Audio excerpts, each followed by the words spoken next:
बिस्मिल्लाहिर्रहमानिर्रहीम। अस्सलाम वालेकुम नादरीन, आप यूट्यूब चैनल देख रहे हैं, मैं इमरान खान हूँ। नादरीन, इस निज़ाम को इमरान खान साहब को गिराए हुए लगभग 4 साल हो गए और उन्हें जेल में डाले हुए 1000 दिन से ज़्यादा हो गए। इन 1000 दिनों में पाकिस्तान ने क्या हासिल किया या पाकिस्तान किस तरफ गया? हकीकत की नज़र से आप देखें तो पाकिस्तान को मिला क्या? इमरान खान के गिराने वालों को क्या मिला? जनरल बाजवा का तो बेड़ा ही गर्क हो गया। वो तो एक्सटेंशन के चक्कर में थे कि मैं और एक्सटेंशन ले लूंगा, मेरा खानदान और अजीम हो जाएगा और ज़रा हमारी मौजें लग जाएंगी। तो जनरल बाजवा का तो बेड़ा गर्क हुआ, वो अपने टाइम पे रिटायर हो गए और उसके बाद जो उनके साथ हुआ वो आपके सामने है। जनरल फैद हमीद के साथ हुआ वो भी आपके सामने है। बिलाखिर जनरल नदीम अंजुम को भी घर जाना पड़ा। आसिम मुनीर साहब को भी एक दिन जाना पड़ेगा। लेकिन इस बीच में हुआ क्या? इमरान खान को गिराने के बाद या उनको हटाने के बाद या 1000 दिन तक उन्हें जेल में रखकर इन्होंने हासिल क्या किया? फौज और अवाम के बीच में फासला बढ़ गया। यानी फौज के साथ पाकिस्तानी लोगों का एक रोमांस था और एक लोगों को यह लगता था कि मिलिट्री एस्टेब्लिशमेंट हमेशा से पाकिस्तान के लिए फैसले करती है। लेकिन अब लोगों को पूरा यकीन है कि पाकिस्तान के मिलिट्री जर्नल्स पाकिस्तान से पहले अपने लिए फैसला करते हैं, खासतौर पे वो जो फैसले करने के लिए बंद कमरों में बैठते हैं। उन्हें अपनी एक्सटेंशन, अपनी नौकरी, अपनी मुराद वो शायद ज्यादा अजीज होती है। शायद क्या, यकीनी तौर पे ऐसा ही है। फिर मुल्क में नफरत की एक लहर ने जन्म लिया। इस वक्त पाकिस्तान में जितनी नफरत फैल चुकी है कभी हमने नहीं देखी। यानी कत्लेआम हुआ, बार बार तहरीक लब्बैक के लोगों को कत्लेआम किया गया, पहले उन्हें बनाया गया फिर उन्हें मारा गया। इसी तरह पाकिस्तान तहरीक इंसाफ के लोगों का बार बार कत्लेआम किया गया। फिर 9 मई की आड़ के अंदर 1 लाख से जायद घरों की चादर और 4 दीवारी का तकद्दुस पामाल किया गया।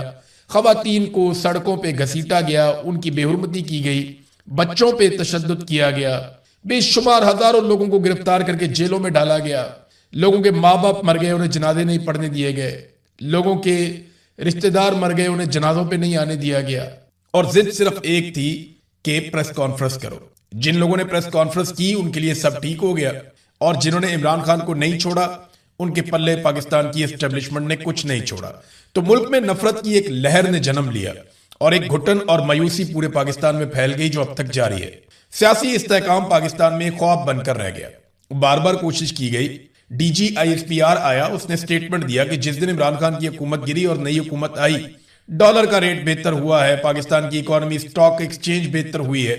लेकिन वो एक स्टेटमेंट ही था, उसके बाद से लेकर अब तक हम लगातार गोते खा रहे हैं। पाकिस्तान की मईशत जमीन बोस हो गई, सरमायाकारी 50 साल की कम तरीन सतह पे चली गई, बेरोजगारी और गुर्बत के रिकॉर्ड टूट गए, एक्सपोर्ट्स पाकिस्तान की लगातार कम हो गई और कौमी पैदावार में लगातार कमी होना शुरू हो गई। यानी कॉटन हम पैदा करते थे, आज पहले से कम पैदा करते हैं, बाकी इजनास भी पहले से कम पैदा करते हैं। हमारी कौमी पैदावार लगातार, चाहे वो प्रोडक्शन फैक्ट्रियों में हो रही है चाहे ज़राअत में हो रही है, वो कम हुई है, बढ़ी नहीं है। इंसानी हकूक की बदतरीन पामालियां पाकिस्तान में की गई और आलमी सतह पर पाकिस्तान का तशख्खुस, उसे काफी नुकसान पहुंचाया गया। सारी एजेंसियों और इदारों को इसी काम पे लगा दिया गया कि इमरान खान से जुड़े लोगों को तबाह बर्बाद कर दो। कोई नैरेटिव पाकिस्तान की मिलिट्री एस्टेब्लिशमेंट की ख्वाहिश के खिलाफ नहीं आना चाहिए और एजेंसियां वो काम करना शुरू हो गई जो काम इस शिद्दत से उन्होंने इससे पहले कभी नहीं किया था और इसके असरात आपको आने वाले सालों में नजर आएंगे। अमनो अमान की सूरत बुरी तरह खराब हो गई क्योंकि तवज्जो एजेंसियों की किसी और तरफ थी। जमहूरी निजाम का बेड़ा गर्क कर दिया गया। पाकिस्तान में जमहूरियत नहीं है, ये पाकिस्तान का हर आदमी कहता है, बल्कि जो हुकूमत में मौजूद वुज़रा हैं वो कहते हैं कि ये हाइब्रिड निजाम, एक दोगला निजाम है जिसमें जमहूरियत का अमल दखल नहीं है। ये दोगला निजाम है। पाकिस्तान में जर्नैल मुल्क को चला रहे हैं और हम सिर्फ स्टीयरिंग व्हील पे बैठे हुए आपको दिखाई दे रहे हैं, अपने मुंह से कहते हैं वो। तो हाइब्रिड निजाम के नाम पर सिविलियन इदारों का control Aahista Aahista military officers के पास जाना शुरू हो गया और अब लगभग ज्यादातर इंतजाम उनके पास है जिन लोगों को इन इदारों को चलाने का किसी किस्म का कोई तजर्बा नहीं है। सरमायाकार पाकिस्तान से भाग गए और ब्रेन ड्रेन लगातार हो रहा है। लोग अपना सरमाया पाकिस्तान से निकाल रहे हैं, हुंडी करके, किसी भी तरीके से मनी लॉन्ड्रिंग करके लोग पाकिस्तान से बाहर पैसा लेकर जा रहे हैं। यूरोप में बहुत पैसा गया है, बर्तानिया में बहुत पैसा गया है, लोग मिडल ईस्ट के अंदर बहुत पैसा निकाल कर ले गए हैं। मोहसिन नकवी ने खुद कहा कि $100 अरब पाकिस्तान से बाहर सिर्फ इन 3-4 सालों में चला गया। ये मोहसिन नकवी ने अपने मुंह से बताया, असल फिगर इससे भी ज्यादा है। तो सरमायाकार भी पाकिस्तान से भाग गए, ब्रेन ड्रेन हो रहा है। जो पढ़े लिखे लोग हैं, डॉक्टर्स बहुत बड़ी तादाद में चले गए, इंजीनियर्स बहुत बड़ी तादाद में चले गए, कारोबारी लोग, IT एक्सपर्ट्स जो हुनरमंद हैं वो पाकिस्तान छोड़ छोड़कर बाहर जा रहे हैं। लगभग पाकिस्तान ने 40,000 अरब का कर्जा लिया इन 4 सालों में। 40,000 अरब का, इतना कर्जा पाकिस्तान जब से बना तब से लेकर अब तक लिया था। تو قرضہ لینے کا بھی پاکستان نے سارا ریکارڈ توڑ دیا. پاکستان کی ملٹری اسٹیبلشمنٹ نے گزشتہ 4 سالوں میں سب کچھ کر کے دیکھ لیا. حکومت گرا دی, اپنی حکومت بنا لی, پورا الیکشن چوری کر لیا, نا انصافیوں کے ریکارڈ قائم کر دیے, عدلیہ اور میڈیا اور پارلیمان کو یرغمال بنا لیا, مگر ملک ایک قدم بھی آگے نہیں چل پایا. عمران خان پاکستانیوں کی ضد بن گیا ہے. یہ بات پاکستان کی ملٹری اسٹیبلشمنٹ کو سمجھ جانی چاہیے. پاکستانیوں کی یہ ضد ہے, یعنی اسٹیبلشمنٹ کی ضد ہے کہ عمران خان کو آنے نہیں دینا, اور عوام کی ضد ہے کہ ہم عمران خان کو لا کر دکھائیں گے. اب اسٹیبلشمنٹ نے اپنے ہی ملک کے لوگوں سے لڑائی شروع کر دی ہے. پاکستان کی ملٹری اسٹیبلشمنٹ یعنی پاکستان کے چند جرنیلوں نے جو ٹاپ پر بیٹھے فیصلے کر رہے ہیں اپنے مفاد کے لیے, انہوں نے چند سیاستدانوں یا خاندانوں کے ساتھ مل کر یہ ضد بنا لی ہے کہ ہم نے عمران خان کو نہیں آنے دینا, جبکہ عوام نے ضد بنا لی ہے کہ ہم عمران خان کو لے کر آئیں گے. اب جب تک یہ میچ پڑا رہے گا نا, تب تک پاکستان آگے نہیں بڑھتا. یہ ہے سادی بات. اب آ رہے عمران خان باہر کیسے آئیں گے. دیکھیں, ایک بات تو بڑی کلیئر ہے کہ عمران خان کی فیملی بھی اب یہ بات ماننا شروع ہو گئی ہے کہ عمران خان صاحب کی پارٹی عمران خان صاحب کو باہر نکالنے کے لیے کسی قسم کی کوئی ایکٹیویٹی نہیں کرنے والی. ابھی یہ ایک سٹیٹمنٹ میں آپ کو سناتا ہوں. عظمیٰ خانم عمران خان کی بہن ہے, وہ ایک سپیس میں بات کر رہی تھی. انہوں نے کیا کہا, ذرا یہ سنیے. مگر آپ دوسرا ابھی اسمبلیاں توڑنے کا تو ہمارے تک نہیں آیا تھا. ہاں, اور جہاں آپ کہہ رہے ہیں کہ یہ بالکل ہمیں یہ نورین کو پتا ہے کہ ان کو بڑے لوگوں نے کہا کہ ہمیں انفارمیشن دی کہ آپ کے لوگوں نے ہی آپ کی ملاقاتیں بند کرائی ہیں, کہ آپ کے لوگ ہی نہیں چاہتے کہ آپ جا کے ملاقات کریں اور کوئی انسٹرکشن ہے. ہمیں نہیں, ہمیں کسی نے ڈائریکٹلی, مگر انفارمیشن ہمیں ایسے آتی ہے. اب اللہ جانتا ہے کتنی سچ ہے, مگر ہمیں بھی اب یہی محسوس ہوتا ہے. یہ وہ کہہ رہی ہے کہ اب ہمیں یہ انفارمیشن ملی کہ بہنوں کی ملاقاتیں بھی پارٹی کے لوگوں نے رکوائی ہیں. یہ میں نے نا اس سے پہلے یہ بات سنی بھی تھی. ایک دو جرنلسٹ ہیں, انہوں نے مجھے بتایا تھا کہ یہ خبر ہے, اور یہ اسٹیبلشمنٹ کو کہا گیا کہ جناب بہنیں جاتی ہیں تو عمران خان صاحب کی طرف سے سخت سٹیٹمنٹ آتا ہے, وہ آ کر باہر بتا دیتی ہیں, تو معاملہ وہاں سے خراب ہوتا ہے, آپ ملاقات ہی نہ کروائیں. اب عمران خان کی بہن یہ بات کر رہی کہ جناب نہیں, ہمیں پارٹی ہمارے خلاف ہو گئی, وہ نہیں ملوانے دیتے. دوسرا, پارٹی کے اندر شدید اختلافات پیدا ہو گئے ہیں کہ عمران خان صاحب کو باہر کیسے لے کر آنا ہے. دیکھیں, اس وقت کچھ لوگ ہیں جو چودھری بنے ہوئے ہیں اور عمران خان صاحب کی آشیرواد سے بنے ہوئے ہیں. انہوں نے یہ دعویٰ کیا ہے کہ عمران خان کے لیے ہم ریلیف حاصل کر کے دکھائیں گے, آپ چند مہینے خاموش رہیں.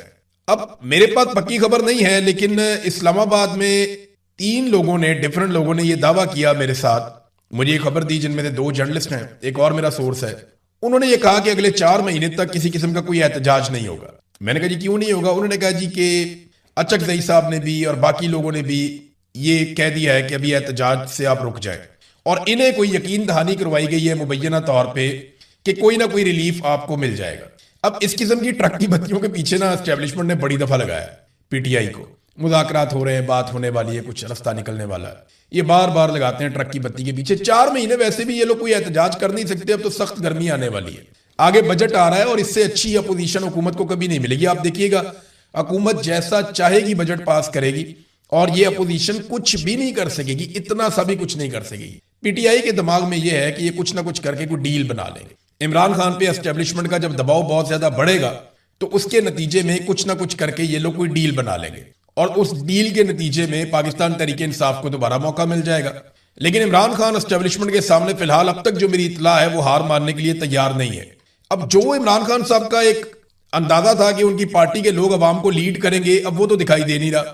کیا عوام خود سے نکل آئے گی؟ دیکھیں, ایک دن تو پاکستانیوں کو نکلنا پڑے گا, لیکن کیا عمران خان کے پاس اتنا وقت ہے کہ وہ انتظار کریں, اور ان کے پاس اتنی صحت ہے کہ وہ انتظار کریں اس وقت کا جب لوگ نکلیں گے؟ تو عمران خان کوئی 30 سال 40 سال کا نوجوان نہیں ہے, گو کہ وہ ایک فٹ آدمی ہے, وہ اپنے آپ کو ایکسرسائز سے فٹ رکھتے ہیں, انہوں نے ہمیشہ اپنا خیال رکھا, لیکن اس کے باوجود انہیں گولیاں لگ چکی ہیں, ان کی ایک آنکھ تقریباً ضائع ہو چکی ہے, لگاتار قید تنہائی کے اندر ان کو رکھا جا رہا ہے. اس کے اثرات انسان کے بولنے پر, انسان کے سوچنے پر پڑتے ہیں. یہ ساری چیزیں جن سے وہ گزر رہے ہیں یہ آسان نہیں ہے, اور پاکستان تحریک انصاف کے اندر ایسا لگتا ہے کسی کو اس بات کی فکر ہی نہیں ہے کہ عمران خان کے ساتھ کیا ہو رہا ہے. بڑی تکلیف ہوتی ہے یہ سوچ کر کے ایک سابق وزیر اعظم کو صرف ایک ملٹری اسٹیبلشمنٹ کی خواہش کے اوپر بغیر کسی جرم کے جیل کے اندر ڈالا ہوا, اور وہ جیل کاٹ رہا ہے, اور کوئی آدمی اس کی پارٹی میں جو اس کے نام لے کر MPs MNAs بن گئے, منسٹرز بن گئے, جن کو وزارتیں مل گئیں, وہ اس کا نام لے کر آ گئے, لیکن آج اس کے لیے کھڑے ہونے کو تیار نہیں ہے. پتہ نہیں کیسے ان کی غیرت گوارا کرتی ہے, مجھے تو سمجھ نہیں آتی. یہ बेनिफिशरी हैं सारे इमरान खान के, सारे इमरान खान के बेनिफिशरी है। इनमें से कोई भी मार खाने के लिए तैयार नहीं है, कोई भी जेल जाने के लिए तैयार नहीं है। औरतों ने अच्छी लड़ाई लड़ी है, यानी सनम जावेद ने अच्छी लड़ाई लड़ी है, यास्मीन राशिद साहिबा ने अच्छी लड़ाई लड़ी है, जब तक वो बाहर थी उन्होंने बड़ी अच्छी लड़ाई लड़ी, आलिया हमजा साहिबा ने, और बहुत सारी खवातीन हैं, मैं नाम लेना भूल जाऊं, भुट्टा साहिबा है और खवातीन हैं जो रावलपिंडी में बहुत खवातीन निकलती हैं, जो इमरान खान की बहनों के साथ भी जाती हैं। तो मैं सबका नाम जिनका ना ले पाऊं मैं मादरत चाहता हूं, जो अंदर है बेचारी उनका मैं तस्करा कर रहा हूं। खवातीन ने अच्छी लड़ाई लड़ी है, लेकिन यहाँ बहुत सारे लोग जिनके बड़े बड़े दावे थे वो दिखाई नहीं दिए, पता ही नहीं चला गए किधर। तो डील की आस लगाई हुई है तरीके इंसाफ के लोगों ने कि शायद कोई बात बन जाए। अब नाजरीन आए एक बड़ी खबर की तरफ। बड़ी खबर जो बैनुल-अक़वामी फ्रंट से है वो ये है कि ईरान ने अपनी ताज़ा तरीन तजावीज़ का नया मुसव्वदा पाकिस्तान को दिया है कि ये अमेरिका तक पहुंचा दें। अब इससे पहले ईरान ने एक मुसव्वदा दिया था कि अमेरिका के पास ये तजावीज़ लेकर जाएं, उसको मुस्तरद कर दिया डोनाल्ड ट्रंप ने, क्योंकि डोनाल्ड ट्रंप डू मोर कह रहा है कि जनाब और बेहतर डील चाहिए, मुझे मजीद फेस सेविंग चाहिए। अब ईरान एक लेवल से आगे तो दे नहीं सकता, लेकिन ईरान ने अच्छा ये किया कि एक और मरतबा लचक दिखाई है, और पाकिस्तान ने ये रिक्वेस्ट भी की है कि अभी किसी किस्म का कोई हमला ना किया जाए, जंगबंदी उसको जारी रखा जाए।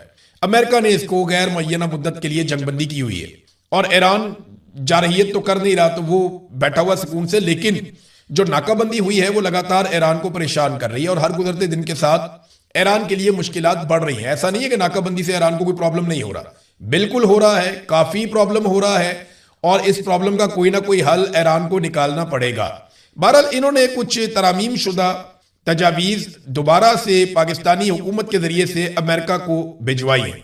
अब इस पे एक मरतबा फिर अमेरिका का स्टेटमेंट आया कि ईरान की भिजवाई गई नई तजावीज़ से मुतमईन नहीं हूं, डोनाल्ड ट्रंप ने फिर कह दिया। अब ट्रंप का जो अंदाजा है या अंदाज है बात करने का, मुझे लगता है कि डोनाल्ड ट्रंप को मुकम्मल फतह चाहिए, या वो इस तासुर के साथ मिड टर्म इलेक्शन में जाना चाहते हैं कि उन्हें मुकम्मल फतह मिली है, या कम से कम इसराइल को वो मुतमईन करना चाहते हैं कि अब खित्ते में इसराइल के लिए किसी किस्म का कोई खतरा नहीं रहा।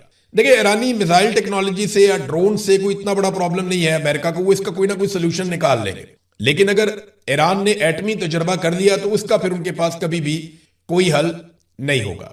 फिर जितनी मर्जी ईरान पे पाबंदियां लगाएं, अल्टीमेटली इनको ईरान से बात करनी पड़ेगी, और एक वक्त आएगा कि ईरान नॉर्मल बाकी मुल्कों की तरह जिनके पास एटमी कुव्वत होने का एक सर्टिफिकेट है या जिनके पास एटमी हथियार है, उनकी तरह ईरान भी सर्वाइव करेगा। ईरान को central Asia, Russia, even Pakistan side, India, ये सब ईरान से ताल्लुकात रखते हैं। आप बिल्कुल उसको बंद करके नहीं रख सकते, बहुत बड़ा मुल्क है, एक तरफ उसके तुर्की है, इराक है, ऊपर रशिया है, सेंट्रल एशिया से मिलता है, अफगानिस्तान से मिलता है, पाकिस्तान से मिलता है, और बहुत बड़ी सरहदें हैं, सामने की तरफ ओमान है, बहुत सारे खलीजी ममालिक हैं। तो ईरान कोई ऐसे तर्न वाला नहीं है जिसको आप समझें कि बिल्कुल ही एकदम खत्म हो जाएगा। तो अब ये ईरान ने तजावीज़ दी, लेकिन डोनाल्ड ट्रंप ने, क्योंकि डोनाल्ड ट्रंप के कोर्ट में बॉल है, तो डोनाल्ड ट्रंप ने ही फैसला करना है कि अब क्या होगा। तो डोनाल्ड ट्रंप ने कहा जी कि वो मुतमईन नहीं है, ये नहीं बताया दोनों ने कि तजावीज़ है क्या। लेकिन ईरान ने मजीद फ्लेक्सिबिलिटी दिखाई है, तो मे बी फ्लेक्सिबिलिटी यही हो कि यूरेनियम को चंद सालों के लिए वो डील दे रहे हो कि जी इतने सालों तक हम कुछ भी नहीं करेंगे, हम आपके मुआहदे के मुताबिक चलेंगे, हम ये चीजें तय कर लेते हैं। मे बी ईरान जो है वो इन चीजों पे एग्री कर गया हो। और दूसरा, आबना हुर्मुज़ को खोलने के लिए चाइना ने भी अक़वाम मुत्तहिदा में बात की। ईरान कहता है जी आप ये नाकाबंदी खत्म करें, मैं आबना हुर्मुज़ को खोल देता हूं, तो ये विन विन सिचुएशन हो जाएगी दोनों के लिए। लेकिन ईरान के पास आबना हुर्मुज़ का एक ऐसा पॉइंट अब हमेशा के लिए आ जाएगा कि वो जब चाहेगा ये दुखती रग को पकड़ लिया करेगा। ये बात अमेरिका को और अरब ममालिक को समझ आ गई। वो कोई इसका ऐसा सोल्यूशन निकालेंगे या कोई ऐसा हल निकालेंगे कि बैनुल अक़वामी सतह पे आबना हुर्मुज़ को आइंदा कंट्रोल किया जाएगा, वो कुछ ऐसा करना चाहेंगे। तो ईरान भी अपने आप को मुकम्मल तौर पे बाहर नहीं निकालेगा।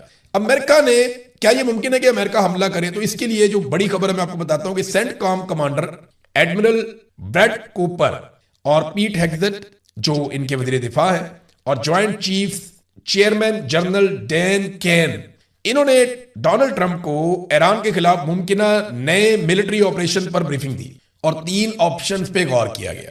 यानी डोनाल्ड ट्रंप ने ब्रीफिंग ली है सेंटकॉम के कमांडर से, और उसके साथ वज़ीर दिफा थे, उसके बाद जो है वो ज्वाइंट चीफ चेयरमैन थे, और इन सब से उन्होंने ब्रीफिंग ली है। और 3 ऑप्शन पे गौर किया गया। नंबर 1 ये है कि मुख्तसर मुद्दत में शदीद तरीन हमला किया जाए ईरान पे, और साथ ही मुज़ाकरात करके मामला हल किया जाए ताकि फेस सेविंग हो जाए बड़े पैमाने पे। नंबर 2, आबना हुर्मुज़ पे कब्जे का एक मंसूबा पेश किया गया कि अगर इस पे कब्जा करना है पूरे तरीके से तो उसमें क्या करना पड़ेगा। नंबर 3, ईरान से अगर अफसुदा यूरेनियम उठाकर लेकर जानी है तो जमीनी ऑपरेशन करना है तो उसका तरीकाकार क्या होगा। ये 3 ऑप्शंस उनके सामने डोनाल्ड ट्रंप के रखी गई हैं जो अमेरिकन मीडिया में रिपोर्ट हुई। याद रखिएगा कि 26 फरवरी को यानी 28 फरवरी को अटैक किया था अमेरिका ने और 26 फरवरी को डोनाल्ड ट्रंप को बिल्कुल ऐसी एक ब्रीफिंग दी गई थी हमले से 2 दिन पहले। यानी पिछली मर्तबा हमले से 2 दिन पहले बिल्कुल ऐसी ही ब्रीफिंग डोनाल्ड ट्रंप ने ली थी और अब उसी नौयत की ब्रीफिंग दोबारा डोनाल्ड ट्रंप ने ली है। तो क्या डोनाल्ड ट्रंप दोबारा हमला करने जा रहे हैं? देखिए, हमले की सूरत में अमेरिका को सबसे पहले अपने बैरी बेड़े पीछे हटाने पड़ेंगे। उसकी वजह यह है कि पिछली मर्तबा अमेरिकी अड्डों के ऊपर जो ईरान ने अटैक किया वो अमेरिका के लिए हिला देने वाली चीज थी, वो उसकी तवक्को नहीं कर रहे थे और काफी नुकसान हुआ अमेरिका का, इसराइल का भी, अरब ममालिक का भी। अब इस मर्तबा ईरान ने अपने अहदाफ अलग अलग किस्म के बताए हुए हैं।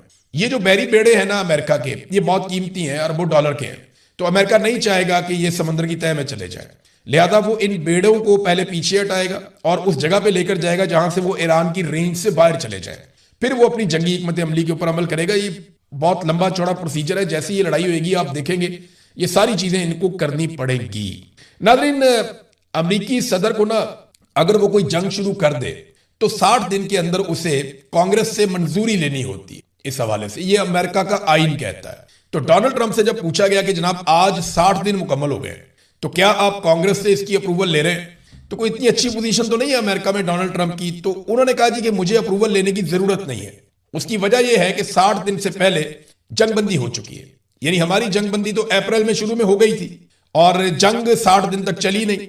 तो क्योंकि जंगबंदी हो गई है और उन्होंने एक लेटर भी लिख दिया डोनाल्ड ट्रंप ने कि अभी हमारी कोई जंग नहीं चल रही, लिहाजा उनके मुताबिक उन्हें कोई जरूरत नहीं है जंग की इजाजत लेने की ईरान के साथ लड़ाई के हवाले से, क्योंकि जंगबंदी हो चुकी है 60 दिन से पहले। अब अगर दोबारा जंग शुरू होती है तो इसके लिए डोनाल्ड ट्रंप को फिर जो आईनी रुकावट है उसको अबूर करना पड़ेगा। IAEA के सरबराह हैं राफेल ग्रोसी, उन्होंने एक स्टेटमेंट दिया। ये वो एजेंसी है जो एटमी मवाद के हवाले से बैनुल-अक़वामी सतह पर निगरानी करती है। अब राफेल ग्रोसी जो इसके सरबराह है उन्होंने एक स्टेटमेंट दिया। उन्होंने कहा जी कि उनकी इतला के मुताबिक ये कवी इम्कान मौजूद है कि ईरान की जो अफसूदा शुदा यूरेनियम है, जो एनरिचमेंट हो चुकी है यूरेनियम की, जो तैयार है जिससे एटम बम बन सकता है 2 हफ्तों के अंदर अंदर, वो जो यूरेनियम है वो अस्फहान में ही मौजूद है, जो जौहरी मरकज है वहां पे। ये दावा किया उन्होंने। अब अगर वो वहां मौजूद है तो अमेरिका वहां पे कैसे अटैक करेगा? याद रखिएगा इससे पहले जो लड़ाई झगड़ा हुआ था बहुत बड़े पैमाने पे वो इस्फहान में ही हुआ था। इंटरनेशनल फ्रंट पे एक और खबर है नाजरीन के गुज़िश्ता 4 सालों में जो तेल की कीमतें रही हैं बैनुल-अक़वामी सतह पे, आज 4 सालों का रिकॉर्ड टूट गया। तेल की कीमतें बुलंद तरीन सतह पर पहुंच गई हैं और डोनाल्ड ट्रंप के लिए ये काफी सख्त है, क्योंकि बहुत सारे ऐसे ममालिक जो डोनाल्ड ट्रंप के इत्तेहादी हैं वो अब बराह रास्त मुतासर होना शुरू हो गए हैं और कहीं ना कहीं वहां पे जो है निज़ाम ज़िंदगी तो मफलूज नहीं हुआ, लेकिन उनके कारोबारी मामला